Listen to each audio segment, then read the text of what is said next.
All right, so you're gonna want to make sure your paper fits totally on your tinfoil. And what I'm gonna do is I'm just going to take a Sharpie and I'm going to just draw a little line here in the corner,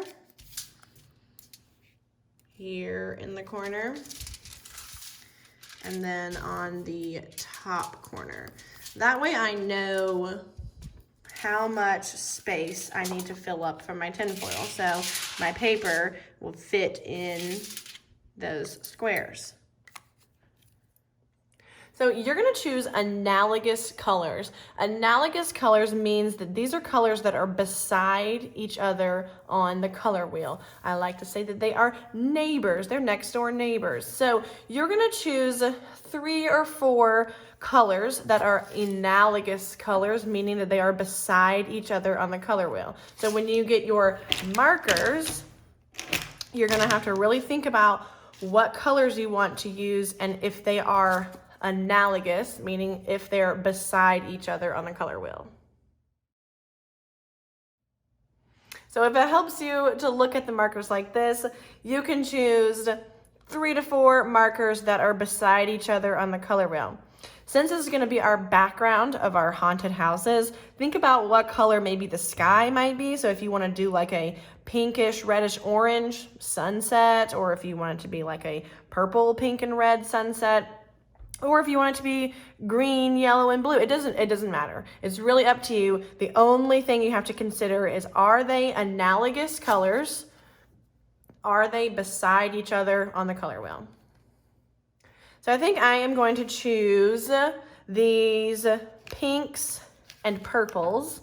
I'm gonna do these guys for my analogous colors. They are beside each other on the color wheel. If you wanted to, you could maybe add this red or this blue. I think I might add the red also. So I'm gonna pick these 5 colors that are beside each other on the color wheel.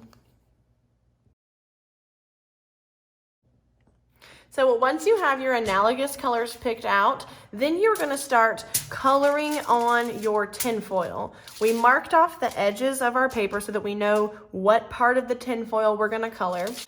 I like to use the fat side of the marker, so instead of holding it up and down and having a skinny line drawn, I like to hold it sideways so that I have a fat line drawn. And we're just gonna be coloring in splotches onto the tinfoil in the sections that's going to be inside of our paper. So we marked off those sections. So up here I have my corner where my paper is going to stop, and so I'm not going to go above it. And since these are analogous colors, when they mix together, they won't turn into like a yucky brown. They'll actually mix and be really pretty. So I am going to finish coloring. I'm going to stay inside that little section that I marked off. And again, I'm just using the fat side of my marker to color in these sections of my paper.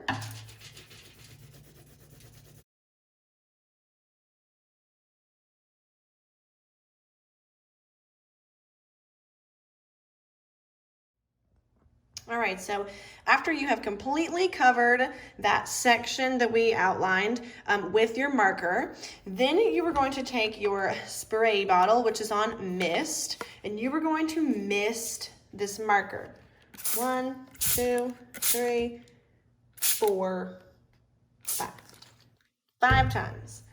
Then you are going to take your picture, okay, your silhouette, and you are going to flip it over and line it up in those corners, okay? And then press it down, and then make sure that you rub every section.